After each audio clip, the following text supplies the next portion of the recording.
نحمده ونصلي على رسوله الکریم اما بعد۔ ترجمے والے قرآن پاک کا صفحہ نمبر 1045، 40 اور 5، 28واں پارہ سورہ طلاق، پہلا رکوع، ابتدائی 3 آیات۔ اعوذ باللہ من الشیطان الرجیم، بسم اللہ الرحمن الرحیم۔ يا أيها النبي إذا طلقتم النساء فطلقوهن لعدتهن وأحصوا العدة واتقوا الله ربكم لا تخرجوهن من بيوتهن ولا يخرجن إلا أن يأتين بفاحشة مبينة وتلك حدود الله ومن يتعد حدود الله فقد ظلم نفسه لا تدري لعل الله يحدث بعد ذلك أمرا فإذا بلغن أجلهن فأمسكوهن بمعروف أو فارقوهن بمعروف وأشهدوا ذوي عدل منكم وأقيموا الشهادة لله ذلكم يوعظ به من كان يؤمن بالله واليوم الآخر ومن يتق الله يجعل له مخرجا ويرزقه من حيث لا يحتسب ومن يتوكل على الله فهو حسبه إن الله بالغ أمره قد جعل الله لكل شيء قدرا صدق اللہ العظیم۔ اس صورت کا پچھلی صورت کے ساتھ ربط، جوڑ اور تعلق، اور اس صورت کے مضامین کا اجمالی تعارف صورت کے تعارف میں بیان ہو چکا ہے۔ اس میاں بیوی کے درمیان اگر علیحدگی ہو جائے، طلاق ہو جائے، تو عورت کو دوسرا نکاح کرنے کے لیے کچھ وقت انتظار کرنا ضروری ہوتا ہے۔ اس وقت کو، اس مدت کو عدت کہتے ہیں، اور یہ عدت گزارنی ہوتی ہے ماہانہ ایام کے حساب سے، جس کو ماہواری کہتے ہیں۔ 3 ماہواریاں مکمل آ جائیں تو وہ عدت پوری ہو جاتی ہے۔ اب حکم یہ دیا گیا ہے کہ کوئی آدمی اپنی بیوی کو طلاق دینا چاہے تو وہ چند چیزوں کا لحاظ رکھے۔ ایک تو یہ لحاظ رکھے کہ ایک وقت میں ایک سے زیادہ نہ دے۔ دوسرا یہ لحاظ رکھے کہ ماہواری اور ناپاکی کے دنوں میں نہ دے، پاکی کے دنوں میں دے، جن کو طہر کہتے ہیں۔ اور تیسرا یہ لحاظ رکھے کہ اس پاکی کے دنوں میں دے جس میں اس نے بیوی کے ساتھ ہم بستری نہیں کی۔ اس کی وجہ کیا ہے؟ اس کی وجہ علماء کرام نے یہ لکھی ہے کہ اگر ایک سے زیادہ دے گا، اکٹھی 3 دے دے گا یا 2 دے دے گا، تو اس کو اس کی ضرورت ہی نہیں ہے، پھر بعد کے لیے رستہ اپنا خود بند کر رہا ہے۔ بعد میں سوچ و بچار کے بعد کوئی موقع مل جاتا ہے اگر واپسی کا، تو اس رستے کو بند نہ کرے۔ اور یہ جو کہا کہ ناپاکی کے دنوں میں نہ دے، وہ اس وجہ سے کہ عورت نے ناپاکی کے دنوں کے ساتھ عدت گزارنی ہے۔ اب اگر یہ ناپاکی کے دنوں میں دے گا تو جن دنوں میں یہ دے رہا ہے اس مرتبہ کی ناپاکی کے دن اور ماہواری کے دن تو عدت میں شمار نہیں ہو سکتے۔ پھر اس کے بعد پاکی کے دن آئیں گے، پھر ناپاکی کے آئیں گے، تو یوں اس کی عدت خام خواہ کچھ دن لمبی ہو جائے گی۔ اور عدت کا جو وقت ہوتا ہے وہ تو ایک ایک گھڑی، ایک ایک لمحہ اس پر بھاری ہوتا ہے، اور وہ اس میں پھر اس کو تکلیف ہوگی، پریشانی ہوگی۔ اور یہ جو فرمایا کہ جس پاکی کے دنوں میں، جس مرتبہ کی پاکی کے دنوں میں اس نے ہم بستری کی ہو، اس میں بھی نہ دے۔ اس کی وجہ بھی یہ ہے کہ جب ایک مرتبہ مرد اپنی بیوی سے اپنی ضرورت پوری کر لیتا ہے تو کچھ دن کے لیے رغبت کم ہو جاتی ہے، اور جو ماہواری اور ناپاکی کے دن ہوتے ہیں ان میں ایک طبعی نفرت سی ہوتی ہے۔ تو اللہ تعالیٰ یہ چاہتے ہیں کہ جو طلاق دے رہا ہو وہ ایک وقتی بے رغبتی یا وقتی نفرت کی وجہ سے نہ ہو۔ تو ایسے وقت میں جب طبعی نفرت ہے یا وہ ہم بستری کر چکا ہے اس لیے اب اس کو طبعی رغبت نہیں ہے تو اس وقت میں نہ دے، تاکہ ایسے دنوں میں دے کہ وہ ناپاکی کے دن بھی نہیں، وہ نفرت سی بھی نہیں ہے، اور اس وقت اس نے ہم بستری بھی نہیں کی تو گویا اب اس کی رغبت بھی پورے عروج پر ہے۔ تو اب پتہ چلے گا کہ ایسے وقت میں جب یہ دے رہا ہے تو کوئی وقتی جذبہ نہیں ہے، وہ کوئی سوچ سمجھ کے اس نے فیصلہ کیا ہے۔ اسی طرح پھر یہ بھی حکم ہے کہ طلاق جب دے تو ایسے ماحول میں دے کہ بعد میں دشمنی اور ایک دوسرے سے بغض اور حسد کا ماحول نہ پیدا ہو۔ اچھے اور عمدہ طریقے سے جو ایک تکلیف جدائی کی ہونی ہے وہ تو لازمی ہونی ہے، وہ تو ظاہر بات ہے، فطری سی بات ہے، لیکن اس سے زیادہ رویے کی تکلیف، لہجے کی تکلیف، اور جس ماحول میں اس کو اپنے سے الگ کر رہا ہے اس ماحول کی اضافی تکلیف اس عورت کو نہ پہنچے۔ اور اس آیت میں اللہ تعالیٰ نے مخاطب نبی پاک کو کیا ہے۔ پہلے زمانے میں رواج ہوتا تھا کہ کہا سرداروں کو جاتا تھا لیکن حکم ساری رعایا کے لیے ہوتا تھا، تو مخاطب تو نبی پاک کو کیا لیکن حکم پوری امت کے لیے۔ تو فرمایا کہ جب طلاق دیں عورتوں کو تو پھر ان کو طلاق دیں عدت کے وقت، یعنی عدت کے لیے، اور عدت کو خوب اچھی طرح شمار کریں اور اللہ سے ڈریں۔ ان آیات میں بار بار تقوی کا ذکر ہے، وہ اس لیے کہ انسان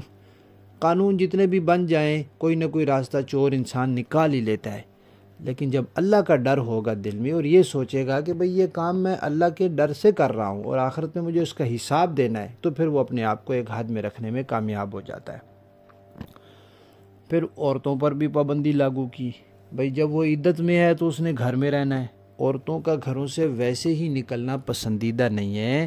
اور عدت کے دنوں میں تو نکلنا بہت ہی برا ہے۔ اس لیے اللہ تعالیٰ نے اسی خاوند کے ذمہ لگا دیا کہ بھئی تم نے طلاق دے دی، اس کو اپنی طرف سے فارغ کر دیا، لیکن جب تک وہ عدت میں ہے اس کو رہائش بھی تم نے مہیا کرنی ہے، تمہارے گھر میں رہے گی جہاں تم نے رکھا ہوا تھا، اور اس کا کھانا پینا بھی تمہارے ذمہ ہوگا۔ اب نہ تو عورت خاوند اجازت دے بھی دے تو عورت وہاں سے نہیں جا سکتی، اس کے ذمہ لازمی ہے کہ وہ اسی گھر میں عدت گزارے۔ البتہ ایک جملہ فرمایا کہ اگر وہ کھلی بے حیائی کرے عورت تو پھر اس کو گھر میں نہ رکھے۔ اب کھلی بے حیائی ہونے کے کئی معنی ہیں، ایک تو یہ کہ نعوذ باللہ بدکاری کا ارتکاب کر لے تو ایسی عورت کو بھلا وہ کیسے گھر میں رکھے، اور دوسری یہ کہ لڑائی جھگڑا اور زبان کی اتنی تیز کہ دن رات کا سکون برباد کر کے رکھے اور لمحہ بھر سکون نہ آئے، تو وہ اسی سے نجات حاصل کرنے کے لیے اس نے طلاق دی تھی۔ اب 3 مہینے کے لیے پھر یہی مصیبت اس کے سر سوار رہے اور کسی طریقے سے وہ عورت باز نہ آتی ہو تو پھر بھی گنجائش ہے۔ اور تیسرا معنی یہ بھی مفسرین کرام نے لکھا ہے کہ ایسی حالت میں عورت کا گھر سے نکلنا ہی ایک بڑی بے حیائی ہے۔ ویسے گھر سے نکلے بغیر ضرورت کے تو یہ بھی بے حیائی، اور عدت کے دنوں میں نکلے تو یہ خود نکلنا ہی بے حیائی ہے۔ پھر فرمایا کہ بھئی یہ اللہ تعالیٰ کی قائم کی ہوئی حدود ہیں، جو اللہ کی قائم کی ہوئی حدود کو توڑتا ہے تو وہ اپنے آپ پر ظلم کرتا ہے۔ اسی طرح طلاق دینے کے بارے میں یہ بھی فرمایا کہ بھئی طلاق دو تو ایک سے زیادہ نہ دو، اور پھر الفاظ بھی ایسے ہوں کہ اس کے بعد واپسی کی گنجائش ہو۔ جو طلاق دے دی گئی وہ طلاق تو نہیں واپس ہو سکتی، لیکن ان دونوں کو دوبارہ اکٹھے رہنے کا حق مل سکتا ہے، اس کے لیے ہوتی ہے طلاق رجعی، یعنی اس کے بعد انسان زبان سے کہہ دے بھئی میں نے طلاق دی تھی اب میں رجوع کرتا ہوں تو بھی رجوع ہو جائے گا۔ اور اگر میاں بیوی والا کوئی کام کر لے، ہم بستری کر لے، بوسو کنار کر لے تو بھی رجوع ہو جاتا ہے، عمل سے بھی ہو جاتا ہے، قول سے بھی ہو جاتا ہے۔ لیکن ہوتا کب ہے؟ جب ان الفاظ سے طلاق دی ہو جن سے طلاق رجعی ہوتی ہے اور پوری 3 نہ دے دی ہوں، تو یہ بھی ترغیب دی ہے کہ ایسی طلاق نہ دے کہ پھر اختیار ہاتھ سے بالکل نکل جائے۔ کچھ الفاظ طلاق کے ایسے ہوتے ہیں کہ ان سے طلاق بائنہ ہو جاتی ہے۔ طلاق بائنہ کا مطلب ہوتا ہے کہ بے شک ایک ہی دی ہے، لیکن الفاظ اس طرح کے استعمال کیے کہ اب وہ نکاح ہی ختم ہو گیا، اب رجوع کا حق نہیں رہتا۔ لیکن چونکہ ایک دی ہے تو دوبارہ نکاح ہو سکتا ہے، اور دوبارہ نکاح ہوگا، دوبارہ نکاح کے لیے تو دونوں کی رضامندی ضروری ہے۔ خاوند نہیں راضی تب بھی نہیں ہو سکتا، بیوی نہیں راضی تب بھی نہیں ہو سکتا۔ جیسے پہلی مرتبہ نکاح کے لیے دونوں کی رضامندی ضروری ہے، ایسے ہی اگر طلاق بائنہ ہو جائے تو اس کے بعد بھی نکاح کے لیے دونوں کی رضامندی ضروری ہے۔ اسی طرح اگر کسی نے طلاق رجعی دے دی اور پھر پوری عدت گزر گئی، 3 ماہواریاں گزر گئی اور اس نے رجوع ہی نہیں کیا، تو وہ بھی اب طلاق بائنہ بن جاتی ہے اور وہ نکاح سے نکل جاتی ہے۔ عدت گزرنے کے بعد پھر رجوع کا حق نہیں رہتا، البتہ اگر طلاق ایک ہی دی ہے، 3 پوری نہیں دیں، تو دوبارہ نکاح کا حق پھر باقی رہتا ہے۔ پھر اللہ تعالیٰ نے مردوں کو مخاطب کیا اور فرمایا کہ بھئی دیکھو، عورت کو اللہ تعالیٰ نے تمہارے ماتحت کیا ہے، اب اس کی زندگی کو خام خواہ مصیبت میں نہ ڈالو، اس کو خام خواہ تکلیف اور ایذا نہ پہنچاؤ۔ چھوٹی موٹی باتیں جو ہوتی رہیں ان کے بدلے لینے کا یہ وقت نہیں ہے، یہ جدائی کا وقت ہے، اس میں ایک دوسرے کو اچھے طریقے سے علیحدہ ہونا چاہیے۔ اب طلاق تم دے چکے، عدت اس کی گزر رہی ہے، اب تمہارے ذہن میں آ رہا ہے کہ میں اس کو دوبارہ لے آؤں، تو اگر لانا ہے تو سوچ رکھو اچھے طریقے سے رکھنا ہے، نہیں تو اس کو رخصت کرو، وہ بھی اچھے طریقے سے کرو، جو بھی کام کرو اچھے طریقے سے کرو۔ پھر یہ کہا کہ جب رجوع کرو تو اچھا یہ ہے کہ گواہ بنا لو، کوئی ضروری نہیں ویسے ہی کہہ دے گا میں نے رجوع کیا تو رجوع ہو جائے گا، چاہے بیوی سن رہی ہے چاہے نہیں سن رہی، یا کوئی کام میاں بیوی والا کر لے گا تو رجوع ہو جائے گا، لیکن گواہ بنا لو تو اچھا ہے، کل کو کوئی تمہارے اوپر انگلی نہیں اٹھائے گا کہ بھئی طلاق دی اور پھر بھی بیوی کو گھر رکھا ہوا ہے۔ پھر وہ جن کو گواہ بنائے ان کے لیے بھی فرمایا کہ بھئی اگر ان کو کبھی گواہی دینے کی ضرورت پڑ جائے تو وہ ٹھیک ٹھیک گواہی دیں اور اس معاملے میں وہ اللہ تعالیٰ سے ڈریں۔ درمیان میں ایک بات یہ بھی فرمائی کہ بھئی میاں بیوی دونوں کو جو احکامات دیے جا رہے ہیں وہ ان کو پورا کریں۔ اللہ تعالیٰ کوئی نئی راہ، نیا راستہ پیدا کرنے پر پوری طرح قادر ہے۔ ابھی تمہیں کوئی راستہ نہیں مل رہا، کوئی سجائی نہیں دے رہا کچھ بھی، لیکن اللہ تعالیٰ تمہارے لیے راستہ نکالیں گے۔ شرط یہ ہے کہ تم اپنے لیے وہ احکامات، ان احکامات کی پابندی کرو جن کا اللہ تعالیٰ نے تمہیں پابند کیا ہے۔ اور یہ بھی فرمایا کہ بھئی جو تقوی اختیار کرتا ہے اللہ تعالیٰ اس کے لیے نکلنے کا کوئی راستہ بنا ہی دیتے ہیں، اور اس کے لیے پھر روزی کا انتظام بھی کر دیتے ہیں، اور ایسی جگہ سے کہ جہاں سے اس کا گمان بھی نہیں ہوتا۔ لہذا اللہ پر بھروسہ رکھنا چاہیے، اللہ تعالیٰ کاموں کو بنانے والے ہیں۔ اور اگر طلاق ہوئی ہے رجعی تو پھر تو عدت کے دوران خاوند سے پردہ نہیں ہوتا، بلکہ اس کو چاہیے کہ اچھے طریقے سے رہے تاکہ وہ دوبارہ اس کو واپس لے آئے۔ اور اگر اس نے 3 طلاقیں دے دی ہیں یا بائنہ دے دی ہے تو اب وہ پردہ کرے گی خاوند سے، کیونکہ نکاح ختم ہو چکا ہے، واپسی کی گنجائش نہیں رہی، رجوع کی گنجائش نہیں رہی، لہذا وہ پردہ کرے گی۔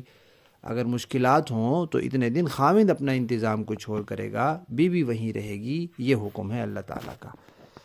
مشکلات تو ہوتی ہیں جب لڑائی جھگڑا ہوا، پھر جدائی ہو گئی، پھر پتہ چل گیا کہ اب آئندہ زندگی اکٹھا نہیں رہنا، تو 3 مہینے ایک دوسرے کو برداشت کرنا، خاوند کا اس کے لیے خرچے پانی کا انتظام کرنا، رہائش کا، کھانے پینے کا، اور بیوی کا اپنے آپ کو وہاں روک کر رکھنا ایک مشکل کام ہے، لیکن جب تم تقوی اختیار کرو گے تو یہ مشکل کام تمہارے لیے آسان ہو جائے گا۔ لفظی معنی دیکھیے، یا ایھا النبی، اے نبی، اذا طلقتم، جب آپ لوگ طلاق دیں، النساء، عورتوں کو، فطلقوہن، تو طلاق دیں ان کو، لعدتہن، ان کی عدت کے وقت یا عدت کے لیے۔ عدت کے وقت کا کیا مطلب؟ وہی پاکی کا وقت ہو اور اس پاکی میں قربت نہ کی ہو، ہم بستری نہ کی ہو۔ وَأَحْصُوا، اور تم لوگ یاد رکھو، العدت، عدت کو، وَاتَّقُوا اللَّهَ، اور ڈرو اللہ سے، ربکم، جو تمہارا پروردگار ہے، لا تخرجوہن، نہ نکالو ان عورتوں کو، من بیوتہن، ان کے گھروں سے، ولا یخرجن، اور نہ وہ خود نکلیں، الا مگر یہ کہ ان یاتین وہ کرے بفاحشۃ بے حیائی مبینہ کھلی، وتلک حدود اللہ اور یہ اللہ کی مقرر کی ہوئی حدود ہیں، ومن یتعدی اور جو تجاوز کرے گا حدود اللہ اللہ کی حدود سے، فقد ظلم اس نے ظلم کیا نفسا اپنے آپ پر، لا تدری تم نہیں جانتے،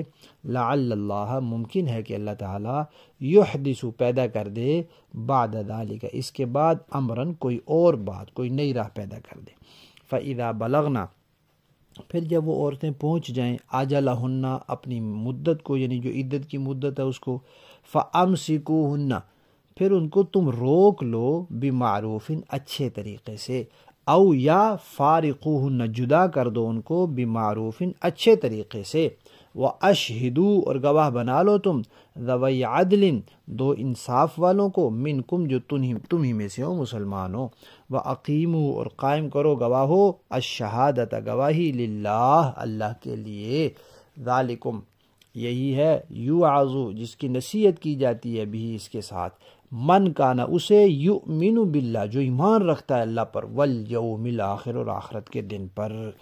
ومن اور جو یتق اللہ ڈرتا ہے اللہ سے، یجعل لہ اللہ تعالیٰ بنا دیتے ہیں اس کے لیے مخرجا نکلنے کی نجات کی راہ، ویرزقہ اور روزی دیتے ہیں اسے اللہ تعالیٰ من حیث جہاں سے لا یحتسب اسے گمان بھی نہیں ہوتا، ومن یتوکل اور جو بھروسہ کرتا ہے علی اللہ اللہ پر، فہو حسبہ اللہ اسے کافی ہے، ان اللہ بے شک اللہ تعالیٰ بالغ امری کام پورا کر کے رہتے ہیں اپنا، قد جعل اللہ بے شک کر دیا ہے اللہ تعالیٰ نے، لکل شیء ہر چیز کے لیے، قدرہ ایک اندازہ اللہ تعالیٰ نے ہر چیز کا پہلے سے طے کر دیا ہے اور وہی ہو کر رہنا ہے۔ با محاورہ دیکھیں جی، يا أيها النبي إذا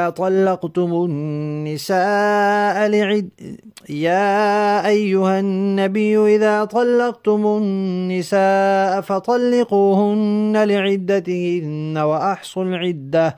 اے نبی جب آپ لوگ عورتوں کو طلاق دینے لگیں تو انہیں ان کی عدت کے وقت طلاق دیں اور عدت کو اچھی طرح شمار کر لیا کرو، واتقوا الله ربكم لا تخرجوهن من بيوتهن ولا يخرجن إلا أن يأتين بفاحشة مبينة، اور اللہ سے ڈرو جو تمہارا پروردگار ہے، اور ان عورتوں کو گھر سے نہ نکالو اور نہ وہ خود نکلیں، الا یہ کہ وہ کسی کھلی بے حیائی کا ارتکاب کریں، وَتِلْكَ حُدُودُ اللَّهِ وَمَن يَتَعَدَّ حُدُودَ اللَّهِ فَقَدْ ظَلَمَ نَفْسَهُ اور یہ اللہ کی مقرر کی ہوئی حدود ہے، اور جو کوئی اللہ کی مقرر کی ہوئی حدود سے تجاوز کرے گا اس نے خود اپنے آپ پر ظلم کیا، لا تدری لعل اللہ یحدث بعد ذلك امرا تم نہیں جانتے شاید اللہ اس کے بعد کوئی نئی بات پیدا کر دے، فَإِذَا بَلَغْنَ أَجَلَهُنَّ فَأَمْسِكُوهُنَّ بِمَعْرُوفٍ أَوْ فَارِقُوهُنَّ بِمَعْرُوفٍ وَأَشْهِدُوا ذَوَيْ عَدْلٍ مِّنكُمْ وَأَقِيمُوا الشَّهَادَةَ لِلَّهِ پھر جب وہ عورتیں اپنی عدت کی میعاد کو پہنچنے لگیں تو تم یا انہیں اچھے طریقے پر اپنے نکاح میں روک رکھو یا اچھے طریقے سے ان کو الگ کر دو، اور اپنے میں سے دو ایسے آدمیوں کو گواہ بنا لو جو عدل والے ہوں، اور اللہ کی خاطر سیدھی سیدھی گواہی دو، ذَلِكُمْ يُوعَظُ بِهِ مَن كَانَ يُؤْمِنُ بِاللَّهِ وَالْيَوْمِ الْآخِرِ لوگو یہ وہ بات ہے جس کی نصیحت اس شخص کو کی جا رہی ہے جو اللہ پر اور یوم آخرت پر ایمان رکھتا ہو، وَمَن يَتَّقِ اللَّهَ يَجْعَل لَّهُ مَخْرَجًا اور جو کوئی اللہ سے ڈرے گا اللہ اس کے لیے مشکل سے نکلنے کا کوئی راستہ پیدا کر دے گا، وَيَرْزُقْهُ مِنْ حَيْثُ لَا يَحْتَسِبُ اور اسے ایسی جگہ سے رزق عطا کرے گا جہاں سے اسے گمان بھی نہیں ہوگا، وَمَن يَتَوَكَّلْ عَلَى اللَّهِ فَهُوَ حَسْبُهُ إِنَّ اللَّهَ بَالِغُ أَمْرِهِ قَدْ جَعَلَ اللَّهُ لِكُلِّ شَيْءٍ قَدْرًا اور جو کوئی اللہ پر بھروسہ کرے تو اللہ اس کا کام بنانے کے لیے کافی ہے۔ یقین رکھو کہ اللہ اپنا کام پورا کر کے رہتا ہے۔ البتہ اللہ نے ہر چیز کا ایک اندازہ مقرر کر رکھا ہے۔ صدق اللہ العظیم۔